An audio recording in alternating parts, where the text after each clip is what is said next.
It's a beautiful thing to see. And every year we see 200 or 300 people who came in the front door of the rescue mission homeless and go out the front door of the rescue mission into a place to live that's safe and clean and healthy, and they can have a life.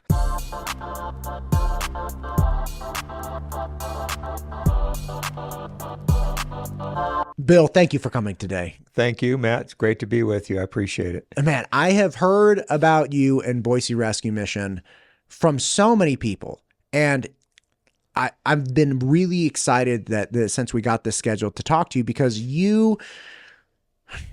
the former place I came from attempted, and, actually your former state as well, attempted to cure homelessness or address homelessness, I don't know, like 100 years ago. And here we are with like billions and billions of dollars going towards it, nothing to show for it. What seems to be an accelerating problem in other states. And Boise Rescue Mission has been working to address homelessness, not from an industrial standpoint or an industry standpoint, as in let's get funding and build this business around having more and more homeless people and get more and more funding. But you've been addressing it from hey, how do we actually solve this? Like, what are the things we would have to do to solve it? What does that look like philosophically? What does it look like from a funding and society standpoint? And you guys are successful. Talk to me about this. Well, I think one of the first things I would say, first, thank you for that. And one of the first things I would say is we don't take any government money. And I'm telling you the truth when I say that as soon as you take government money to try to solve a social issue, then you have all of the government down your neck all the time. And I don't mean that they're mean and nasty and they want to hurt you. I'm just saying that the regulations and the way that they want to dispense the funds, the time limits that they put on the funds, it just doesn't work in the real world to help someone who's suffering from homelessness as a real problem. In other words, when someone comes into our shelter, a great example is our Veterans Transitional Living Program. That program was born out of a call from the Veterans Administration Homeless Outreach Coordinator to me, asking if we would be interested to set aside 12 single occupant rooms in our downtown mission for homeless veterans to be discharged from the VA Med Center to our facility. And we would provide them with just the basics, the essentials of life. So we looked at that proposition. We've always served homeless people, homeless veterans. And so and I'm a veteran, so it was right up my alley. But they offered us this per diem funding, they call it, per diem program funding. And it's a lot of money. And they put that on the table. So you give us 12 rooms and we'll give you $225,000 a year, basically. And I thought, and I looked at that program and I thought, maybe this is government money that we could take. Maybe it is. But in the end, we said, no, we've never taken government money. We're not going to take the money, but we'll do the program. And we entered into an agreement with the VA Med Center, and we're still doing it today. It's expanded and grown, and it's great. But if we'd taken the money, then the veteran has X number of days to get out of there. From the day they check in, there's a deadline, and that's it. And once that deadline comes, the money stops. And it's the same with the recovery, drug and alcohol recovery programs. If it's funded by the government, you got 30, 60, 90, maybe 120 days to get your act together, and then the funding stops. And if your act's not together, too bad for you. You've got to get out of that program because the money's not there anymore. So I thank God we don't take any government money, because therein is a big problem with taking government money. It puts you in a place that whether this person is ready to really get back into the world and live independently and be drug-free, it doesn't matter. When the money stops, the program stops, and they got to go, because that's your source to support that person. So we don't do that. And I think that's a really big deal. I think another really big deal is that we have... May I ask a quick question? Certainly. One of the criticisms of homeless organizations and supportive organizations throughout the country is that the idea is that they get someone, right? They start offering service or housing or whatever it might be to somebody, and that person fails to actually get to a point at any point when they can go out and live and engage, independently. And that's a big criticism of organizations that engage in that. So some people I've heard say, hey, we have to have limits, excuse me, on the amount of time that people can draw on these services. How do you see that limitation as functioning? Do you think that it's an important consideration but misguided, and that it's a full stop?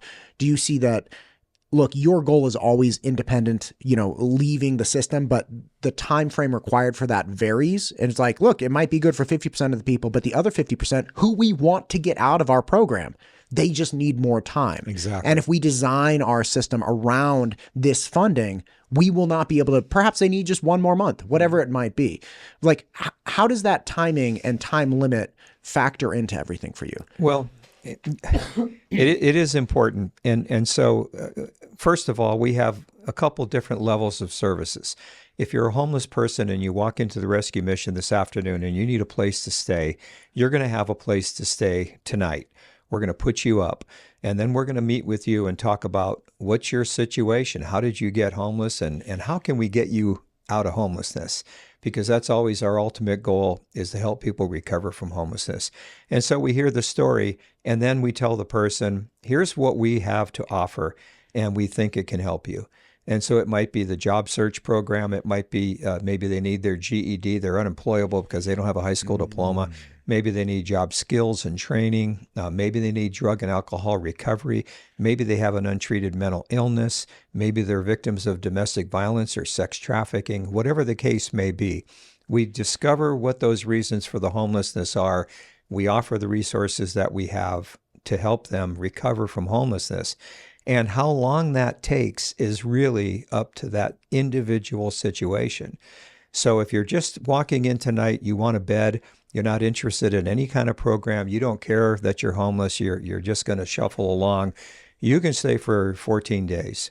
And at the end of 14 days, if you don't enlist in one of our recovery programs, we're not going to let you stay with us. You have to stay somewhere else. You can come back and get a shower and clothing. You can come to chapel. You can come to breakfast, lunch, and dinner. All of those services are available, but we're not going to house you and put you out of the elements so that you can continue to live on in homelessness and misery. We're just not going to do that. So the requirement then, it sounds like, it's like, listen, you have to be meaningfully engaged and on a path to independence. Exactly. That's exactly right. And, in the wintertime, I have to say for the record, we waived that policy because winter's pretty severe out here. Right. We don't want anybody freezing to death or dying out there. Pardon me. So in the wintertime, we just opened up the shelter, and there are a certain number of mostly men and a few women who we see every year like clockwork. Once it starts to freeze and the river trail's not comfortable, or the foothills or wherever they're staying, they come in, they check in, they behave themselves, they receive the services and the shelter.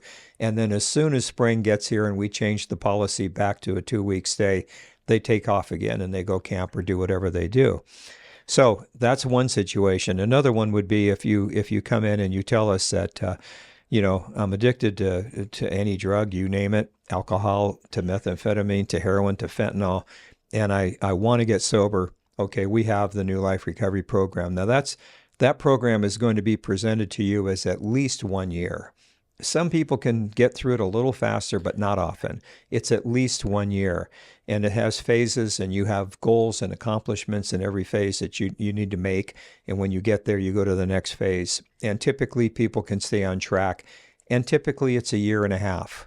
It's not a year anymore. It used to be, but fentanyl and methamphetamine are so hard to get free of, and it takes such a long time for the brain, the biological brain, to recover from those drugs. 1.5 years is getting to be the average. But as long as the person is making the effort, as long as the person is working towards the goals that have been set, we're going to work with them. And if they don't quite make it in 3 months in phase 2, and you didn't finish your academics, you didn't finish this recovery book, whatever it might be, okay, we're going to work on that, right? Yeah, I'm going to work on that. And as long as they're pushing as hard as they can to get the goal, we're going to go with them. And we had a gal in our program when I first got here. She was in our program for 3 years.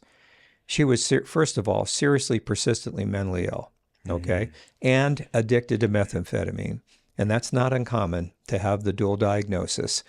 So it took her a long time to get off the dope because that was her medicine. And it took a long time for the psychiatric care to really be effective, so that the real medicine took hold and she could start to function. And she had 2 little girls at the same time. She had 2 baby girls. So it took her 3 years, Matt. But she worked hard, man, and she tried her best, and she did everything she could to make her goals, and she couldn't. But we stayed alongside of her, and ultimately she completed the program. She graduated and went on to have a life. So it took 3 years. Now, the government would have cut that money off a long, long time ago. So we're so grateful that we live in the most generous community on the face of the earth. And when I come to people with a need, they step up, they put their money where their mouth is, and we get to help people like that lady and like hundreds of other men and women and their kids to recover from homelessness. So if I may, then it sounds like this is the core of it, that people don't like the idea of prolonged assistance, right? In general, they're like, hey, you got 90 days to get together, or 6 months, or whatever it is. They don't like the idea of prolonged assistance. But the core of it is, yeah, we are not doing prolonged, no strings attached assistance. Mm-hmm. If you're talking about somebody who lacks job training skills, or is, as you're articulating, this woman who was caring for children and had mental illness and had addiction problems, you're talking about somebody who has a big hill to climb. And it sounds like you're like, listen, I don't care about the time necessarily. What I care about is the effort and the direction the person is going in. And if that person's going in the right direction and fighting the good fight and pushing the boulder up the hill, then we will support that person. Yep. If a person wants a no strings attached assistance where they can play video games or continue with whatever addictions they have, and they're happily addicted to drugs and moving on with their lives as an addict, then you're like, hey, you got 14 days, you can have shower, breakfast, lunch, dinner, but we are not going to support you. So you have a very, very short leash for people who are not interested in engaging in a better direction. That's exactly right. And at the same time, we are the home of second chance, third chance, fourth chance, fifth chance. Because if you're familiar with the issues of drug and alcohol addiction, a lot of people make an effort to get sober and then fail and get loaded and run off and get in trouble, do whatever they do, use dope, live homelessness. Then they wake up one day and say, darn it, I almost made it. I'm going to try it again. And as long as they want to try it again and they're sincere, we welcome those people back in. I could name dozens of people who have had 1, 2, or 3 relapses and finally got it, finally made it over the hump, finally got sober and stayed that way. We don't abandon people, and I want to make that clear. Yeah, you can only stay a couple of weeks until you decide you want to get real about recovery. But when you do, we're there for you. And not only that, but we stay connected to our people long after they've left the rescue mission. I have speakers every year at our graduation. I should say we have speakers at our graduation ceremony from the recovery program every year. And we go and find alumni that we're still connected to. I got a great friend in the community who's a construction manager now. He was living in a steel connex during Snowmageddon, addicted to dope and homeless, and got so cold and thought he was going to die that, and in fact, he was going to kill himself by injecting an overdose of methamphetamine. And when he went to shoot up, it was frozen in the syringe. He couldn't shoot. And he took that as a sign from God. And he showed up at Detox and he saw a commercial on TV, and it was me talking about, come to our program, we'll help you get sober. And his lights went on and he came. Today, the guy is a very successful construction manager here in the Valley, got his family back, got life going on. But when that guy speaks at graduation, it makes a huge impression on the people who are in the program, the people who are currently graduating, and as important as that is, on the audience of people who come to support the graduates, because they hear that this can happen, recovery can happen. This guy was desperate. He came and he did it. And we stood alongside of that guy for that whole time that he was in program, and then afterward. When people move out of our transitional living apartments and they need furniture, they can call us. We have furniture, or we can get furniture. They need kitchen appliances. They need nice forks and spoons, whatever it is. We stay in touch. We stay connected because that's what it takes. Got a great story about a young woman who graduated from our program. She got 2 degrees at Boise State while she was in our program. She completed our program and got a BA in psychology with a dual major, psychology and criminal justice, went to work in law enforcement. And right when she went to work, she called one day to our women's director and said, I don't know what I'm going to do. My battery is dead. My car won't start. I have no money. She's just scraping by with a kid. And she said, I got no money. My battery's dead. I can't get to work. I'm going to lose my job. And my director said, well, why don't we buy you a battery? And so we dipped into the funds that we have for things like that. And we bought her a battery. Off she goes. She becomes a very important person in law enforcement here in the Valley. Boom.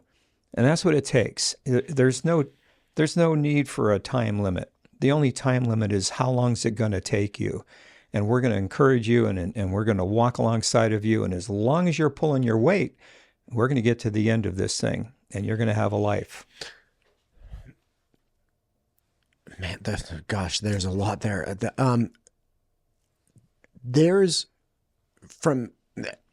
I have a family member who really struggled with addiction and other problems. And he's since wildly successful. It's really bonkers. There is an idea and thought around addiction and homelessness that is very nebulous, I think, for some people. And it's chicken and the egg, right? Because we see a lot of homeless people who are addicted to drugs and living in horrid situations. And I think it's very easy for somebody, just a casual observer. It's like, well, yeah, if you're addicted to all these drugs, like it's going to be hard keeping a job and all of these things. And yeah, I think that's true as well. But for some people, that's not what started the homelessness. It's not like I just really liked to party, so I couldn't keep my accounting job because I was partying too much. Yeah, some people, that is true for some people. But again, working back to, okay, there are people that found addiction and became dependent on substances after a series of life events had hit them that had derailed them, and the world and the navigating it and the pain involved in it became so complex and so profound that they just found themselves. It was like, I can't, like I have a psychotic break. Like it's too complex. It's too painful. This is too much. And all of a sudden you just start medicating yourself. And what do you do do you find when you're dealing with your populations that it was predominantly people that had addictions for no apparent reasons that then lost their capacity to function effectively in the world? Or do you find that it's more people that things had befallen people that were otherwise functional and normal, so to speak, and living more standard lives, that had things befall them like a medical bill or something grand that then derailed them and led them into the life of drugs? We see it both ways. Now, I think I would say my experience has been that mostly we see people who were using dope recreationally as young people or with their family. I can't tell you how many people I know that first shot dope with dad or mom. It's ridiculous. So I see a lot of people in that category who started messing around recreationally with drugs and or drinking and became addicted. And that led to issues in school, and that led to unemployment, that led to crime, and that led to homelessness. But on the other hand, there are a lot of people on the other side of that who are such as you described, people that were normal, ordinary, responsible people, paying their bills, holding a job, and boom, a guy came to our shelter when I first got here back in '02. He was riding his motorcycle to work, got hit by a car, didn't have any insurance. The guy didn't have any insurance, broke both his legs, and he was renting an apartment, young guy. And boom, he's in the hospital with 2 broken legs. And by the time he gets out of the hospital, his apartment is gone, everything he owned is gone, and this guy's homeless. And so he walks into the rescue mission and says, can you help me? Well, yes, we can. And so we helped him as he went through the medical recovery part of that thing, helped him tune up a little bit academically. We were just starting academics in those days, helped him to tune up a little bit academically. He worked around the mission as best he could with 2 broken legs. The minute he got his cast off, he's back to work. And within 2 or 3 months, he saved enough money. He's back in his own place to live again.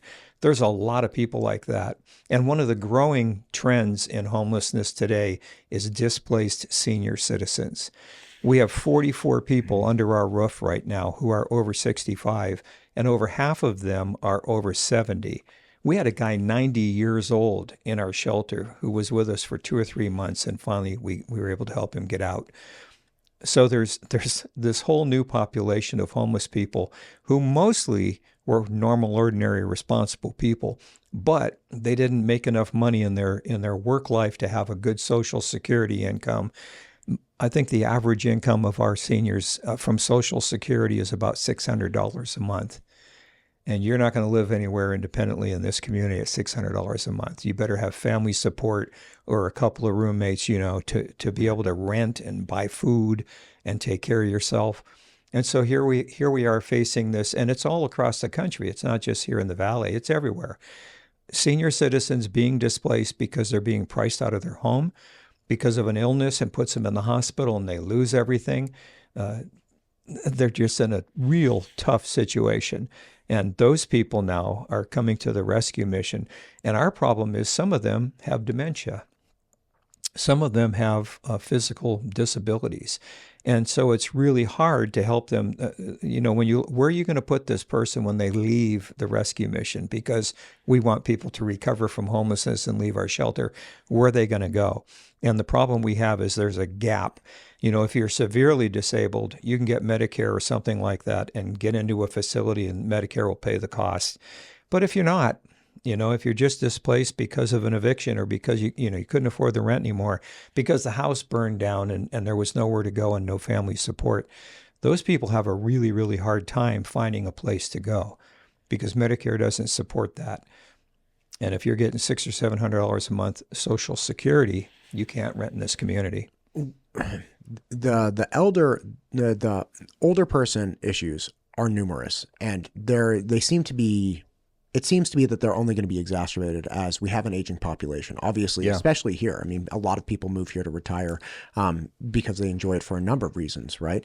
What do we do with that? Because this is a huge problem. As I mentioned just briefly before we started, there was a gal that reached out to me who's highlighting and trying to get people to understand that there's this gap in legislation for elder abuse, where if there's an older individual who's being abused by a caretaker, if I see that across the street, I'm like, oh, that's Steve, and he's like, his caretaker like beats him, or his caretaker has been stealing stuff from him, but Steve is mobility impaired and perhaps is suffering. It could just be he's really old. He has to report it. I watching my neighbor be taken advantage of, I can't report it to somebody and have them go check it out and do these things. So there's this duality of understanding where it's, as people get older, they become more infantile, they like lose their faculties, but at the same time, we put the responsibility of them protecting themselves on them. And that's a problem, or at least it's becoming a problem for some people that are recognizing, hey, it's not realistic. Like, we don't even have normal phones anymore. When somebody's 85 or suffering from memory loss or dementia or just functionality impairments, they're not going to understand how to turn on an iPhone and call the cops and fill out a police report. What do we do with that? Like, is that something that you've started interacting with? Well, we see those situations all the time. We have seniors who are dropped off at our shelter by their caretaker, whether that's a family member or someone who's simply the caretaker. They drop them off because they can't deal with them anymore. They have Alzheimer's and they're mean. They're violent. There's all kinds of issues, and people are just dropped off, and we try to help them.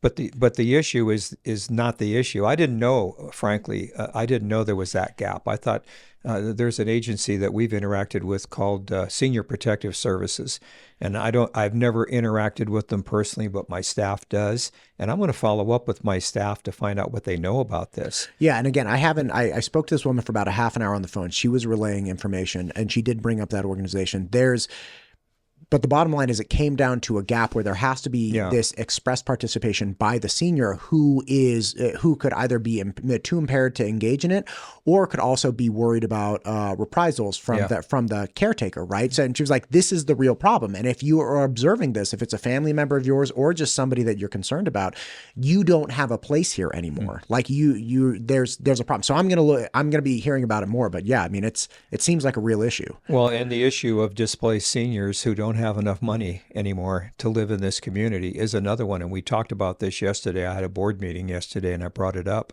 because, as I said, when you have someone with, they could live independently, but they can't afford it. And there's no out. There's nowhere for them to go because there just isn't enough affordable housing for the number of people applying. Pardon me. And I think I know that's a growing problem. We're seeing it right where I sit. We got to get on the ball and do something about that. So a couple of my board members know some politicians at the State House. I do too. Let's get engaged with some of them and talk about this.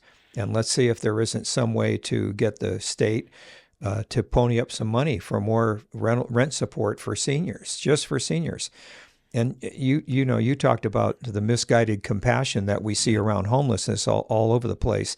And I think that's another area where it's misguided compassion because the government is ready to go out and spend millions and maybe billions of dollars to build housing just to get people off the street.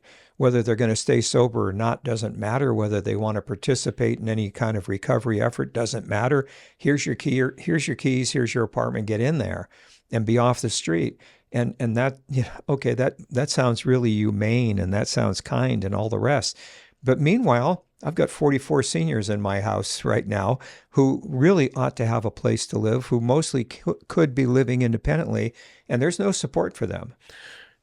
Without naming names, don't name names, but can you talk to me about that situation where you have funds going to housing people that have no interest in recovery, or at least they have an interest, but they're not actively engaged in recovery, or supplying people with housing with no strings attached? Because this is a problem that I think a lot of people think of when they think of dealing with homelessness. It's like, yeah, look, we have to fix this problem, but larger organizations just throw resources and they're not actually solving anything. A very good friend of mine was talking about engaging somebody in an organization like this, and the person's response is, hey, my friend was saying, hey, you're just supplying housing to people that continue to be addicted to drugs. You're not requiring anything of them. And the person's response is, yeah, but we have to try. Like, we have to try. It's like, yes, you have to try, but like we're not communicating correctly here, because you've been trying with that guy for 5 years and he's still doing drugs and he has no expectation of ever leaving. So can you talk to me about how that system has come into place and what the resources going into those types of programs are? Well, you've nailed it. The compassion, we got to help people. 30 years ago, I was at a conference in Philadelphia, a homeless conference. It was sponsored by the federal government. And one of the keynote speakers at this 2 or 3 day conference was a director of a nonprofit, and they had just built and opened over 100 apartments in downtown Philadelphia, Pennsylvania. And he was just showing pictures, beautiful place, really. I mean, single room occupant apartments, sure, but very nice. And he's telling us about all these 120 something homeless people are no longer on the street. They're in their own apartment, and this is so great. And then the break came, he was finished, and he hung around to talk to us. And I walked over and waited and talked to him. And I said, what are you doing with the people moving into these apartments to help them to recover from homelessness? What are you doing to move them on? And he looked at me like I was crazy. Literally, he looked at me like, he said, we're not doing anything for that. We're just getting them off the street. They're not going to freeze to death. They have now recovered from homelessness because they're in this apartment. They're no longer counted as homeless. That's insanity. Well, that's what I see. I see it as insanity to just take someone and move them from the cardboard box on the sidewalk into a single occupant apartment and say, have a nice day. Because nothing's going to change in that apartment. And frankly, if you look at the results of that, it's zero. Because people get in there, they continue to live on in their dysfunction, whether it's addiction or mental illness. whatever the problem has been that brought them to homelessness, they continue to live on in that same way. They're never going to advance. And I think that's a sick answer to solving the problem of homelessness. And you see it in every major city in the country. And they keep pouring more money, and they're going to build 11 billion units of homeless housing. They end up building 1,200 apartments for exorbitant amounts of money, and then they move people into those apartments, and the rest of them are multiplying on the street.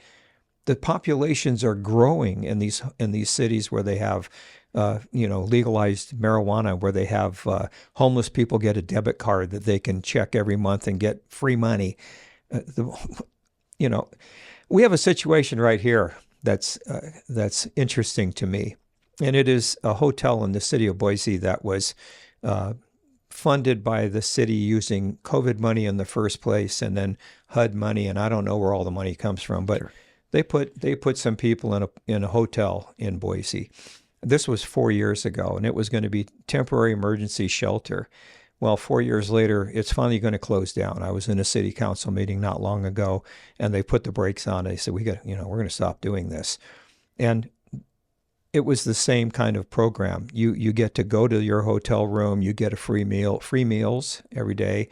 And the agency that was managing this population of around 100 people, more or less, had a half of a case manager, half-time case manager for all those families and people in that place to manage them, to help them to recover from homelessness.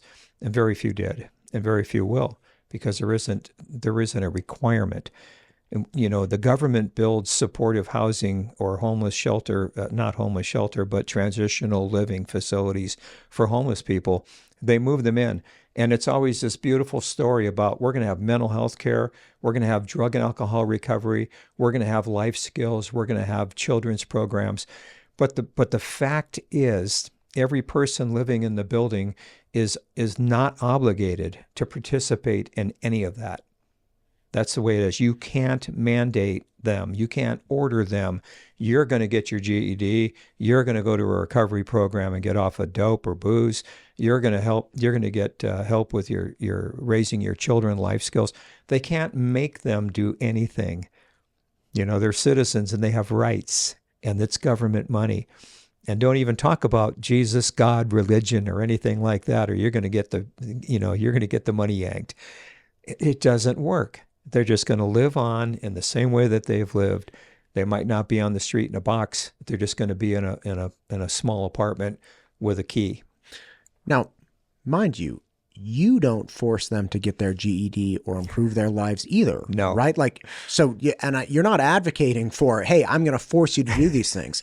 You're just saying, hey, you have a choice. Yeah. You can stay here for a matter of weeks and then go on your merry way, or you can stay here longer, but we just need you to do these things, right? You got to be engaged. So you're not forcing either. You still give agency to the individuals. You still give a decision. They can leave at any time. And then if they decide, better, they can come back.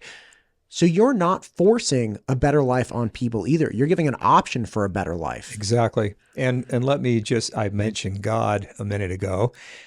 We don't force God on anybody either. You'll run into homeless people and they're panhandling on the corner. My friends tell me this all the time. And they say, why don't you go to the rescue mission? Oh, man, if I go to the rescue mission, I got to go to church. I got to wear a crucifix. I got to I got to read the Bible. I got to pray. I got to do all these things. No, you don't.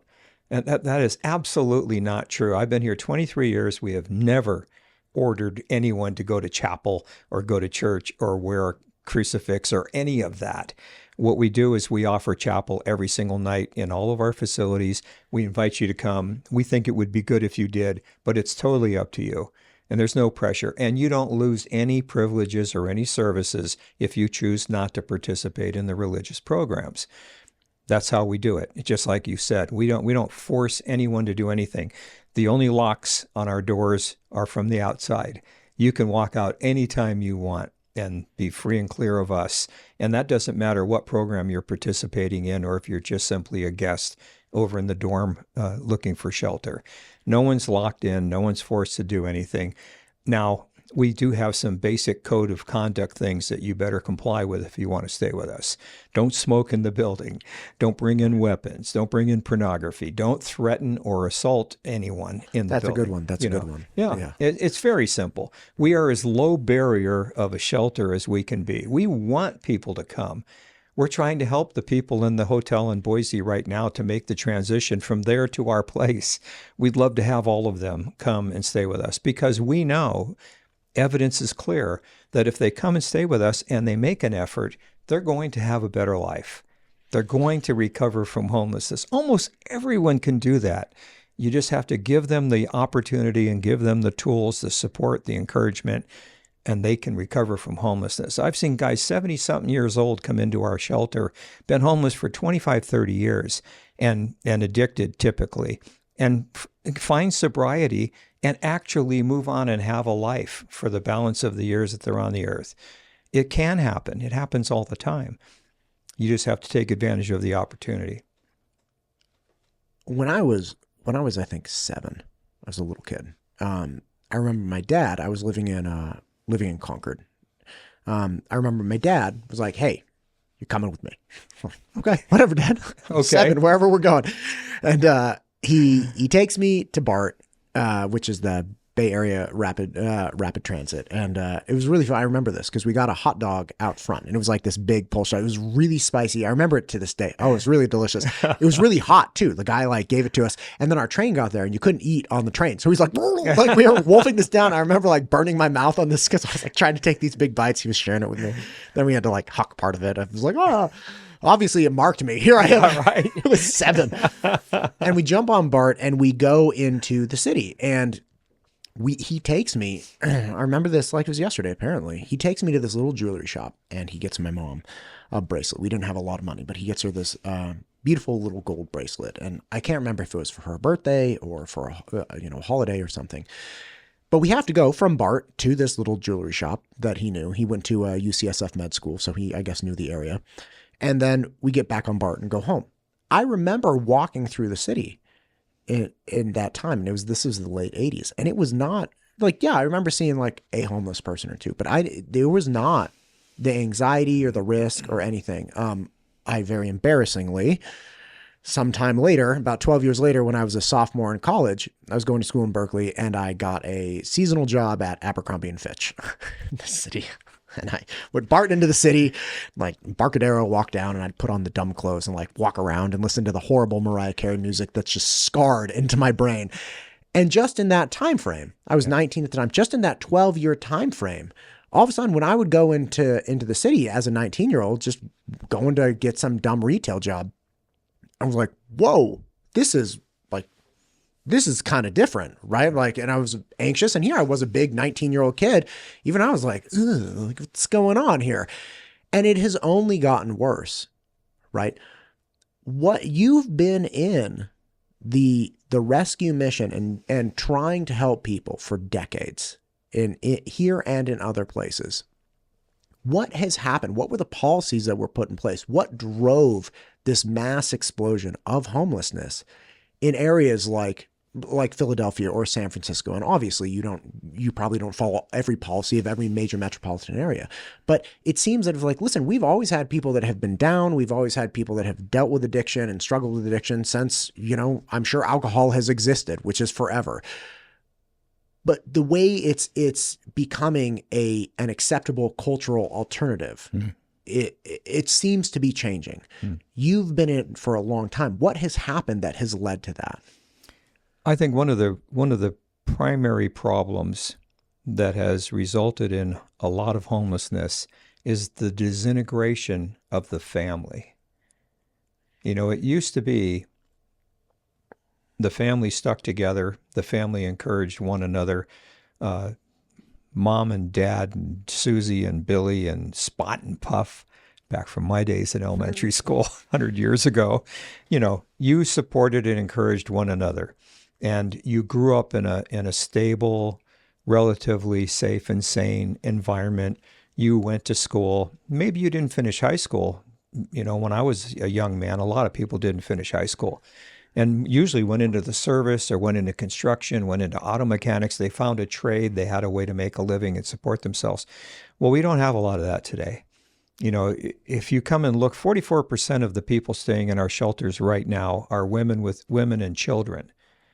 And those are single women who have children, and they have no support group. They don't have a dad and a dad and mom or a husband who has any interest in helping them. They're on their own, and they're trying to raise their kid. They're trying to live in the community. So the disintegration of the family has been a super multiplier of all the other problems that people have. So if you get sick and you can't afford your apartment, you can't call dad and mom or Uncle Joe or grandpa and say, you know, I'm down, I'm in a pickle, I need a little help. I'm going to be on medication and treatment for this injury or this illness for 3 months. Can I come stay with you? Well, of course you can. Come on over, Matt. We're going to put you up. We're going to take care of you and get you back on your feet. There isn't a lot of that out there anymore. And that's a strange concept to a lot of people, because normal, ordinary, responsible people still have that kind of support group, but a lot of people don't, and it's a growing problem. So there you have the beginning of the problem of homelessness, because now there's a divorce or a domestic breakup, and one parent or the other takes custody of one or more children. Maybe they split them up. And then those people, if you look at the statistics, those people don't do well economically speaking, those kids. As those kids grow and develop, they don't do well economically. It's a fact.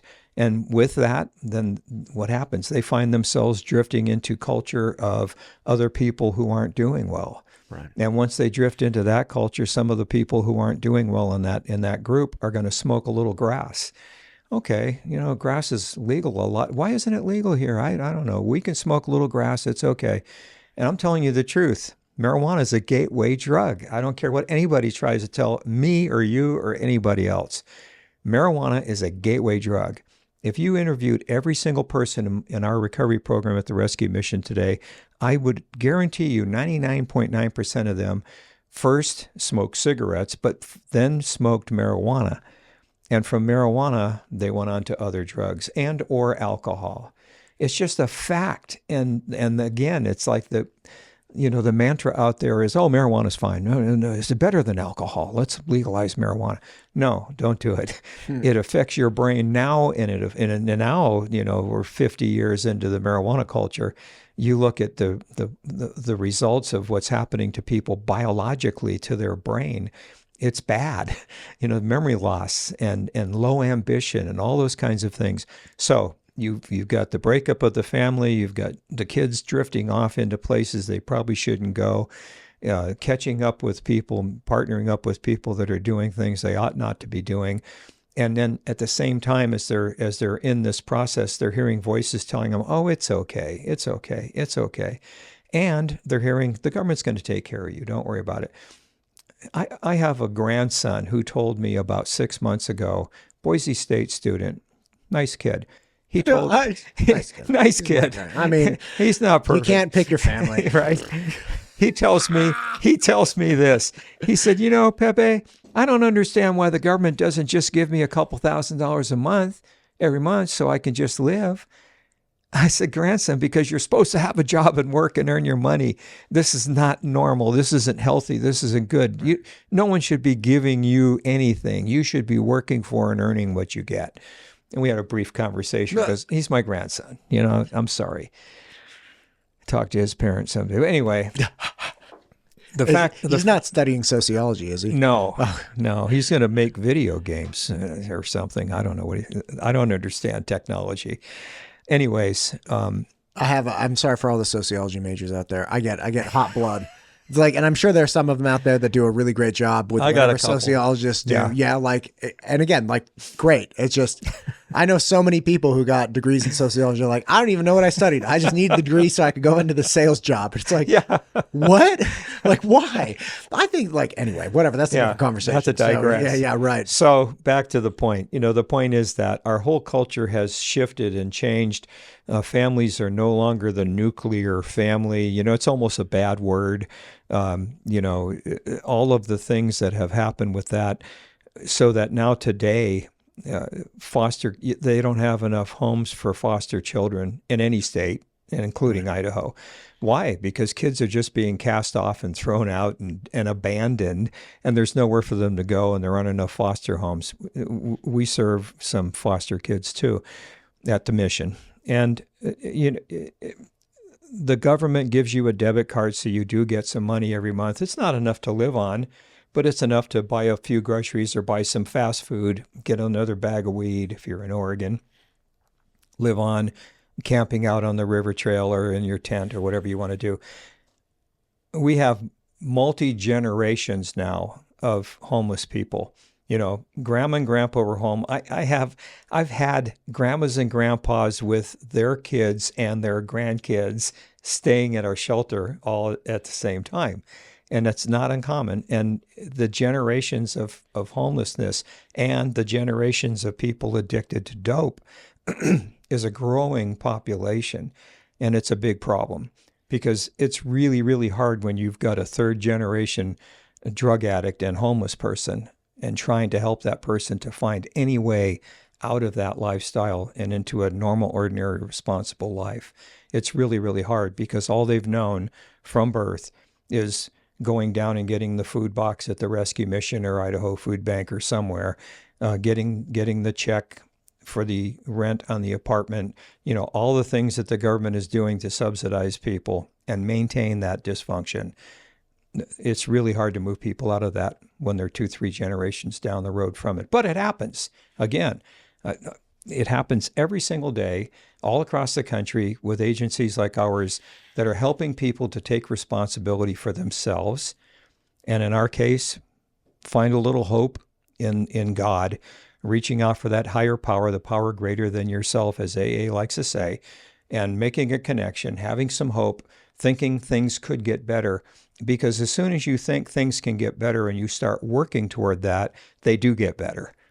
It's not rocket science. You get a job and you save your money, you can get an apartment and pay your bills. It's so simple. It's not at all difficult. People just have to be motivated. So when you show up and you want to stay with us for 2 years and not do anything to improve your lot in life, we're not going to accommodate that. We're going to tell you about our job search program, our job preparedness program, our accountability program, Save Your Money. Be open and honest with us about how many bills do you have. We help people manage their money. That's our case management. Pay your bills, pay your back debt, pay your court fines, get out of the hole, get rid of the collection agency that's hounding you, and you can have a life again. Speaking of family as the core issue, I have a friend from high school who was really, really bright. I used to hang out with this kid and I was like, God, man, I'm an idiot. And I remember hanging out with him in seventh, eighth grade. He was great. His family, his dad had moved from Mexico, super hard worker, had gone through, I think 3 years of college. And then his brother, this is my friend's dad, his brother had gotten sick and he had to drop out and take care of his brother. His brother got cancer or something. Anyway, so he had his own landscaping company, super good at what he did. But again, they were living in very modest, middle, lower class accommodations and situations. So there were 4 of them living in a 2-bedroom. And anyway, they owned their house and they worked their butt off. And my buddy Juan was very, very skilled, very, very intelligent. I remember in 7th, 8th grade, his dad, I was over at their house and he's like, Dad, you owe me $100. And I'm like, why does your dad owe you $100, Juan? He's like, 'cause I read a 1,000-page book and he said he'd give me 10 cents a page. Huh? Right. I was like, oh, snap. I'm like, I wanted in on that, but I was not a big fan of reading at the time. Anyway, so very unfortunately, Juan's family, and again, he was going through calculus with me and the whole thing in high school, and his family dissolved. His parents split up, and I guess they had been, I was not aware, not that I would be, but his parents were struggling with each other, and they ended up getting divorced right as we finished our junior year and entered our senior year. And I watched Juan go from this absolute dynamite student, super,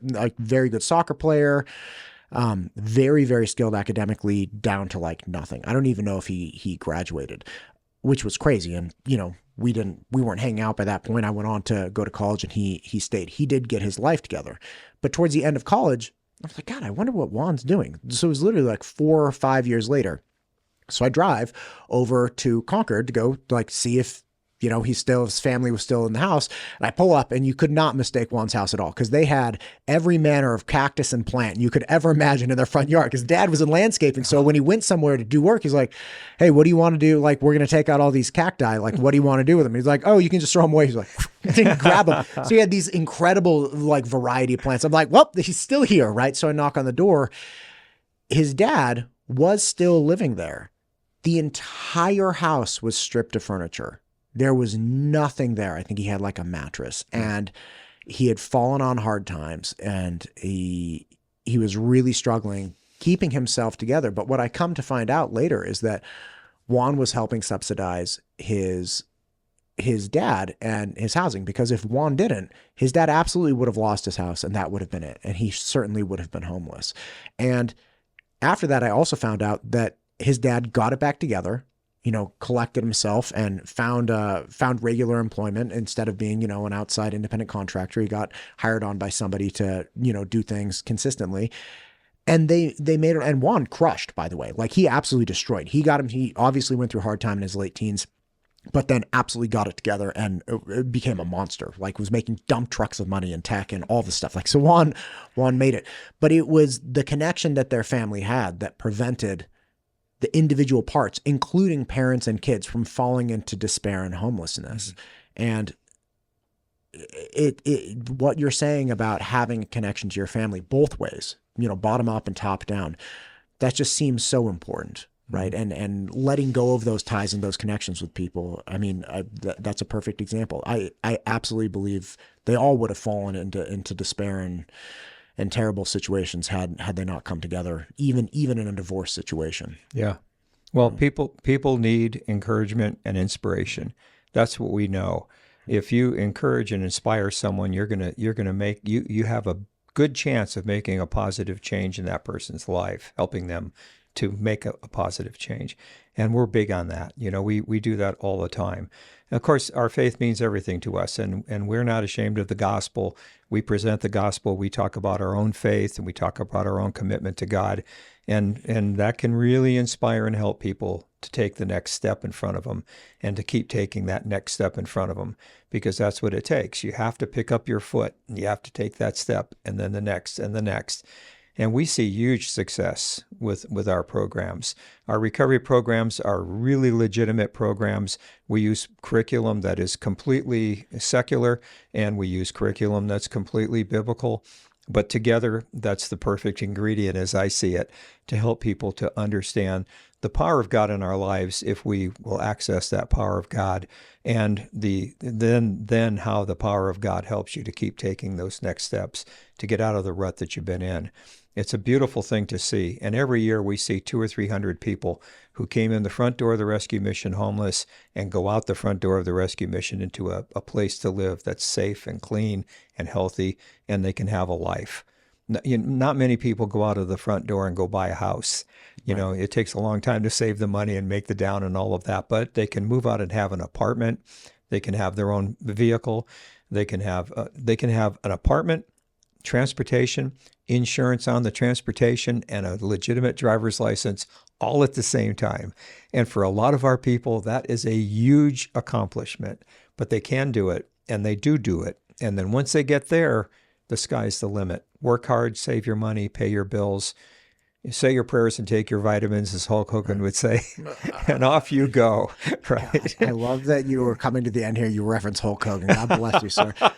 Bill, thank you for what you're doing. I have a lot of questions. I would love to get one of your speakers on to talk about, you know, their experience if they'd be interested. Oh, yeah. But I'm so grateful for you and what you're doing for the community and what you're doing for everybody that, you know, falls on hard times, whatever the cause might be, and doesn't just dump more and more and more at them, but says, hey, look, we want to actually help you get your life together. And that means that you're going to have to confront some realities of progress.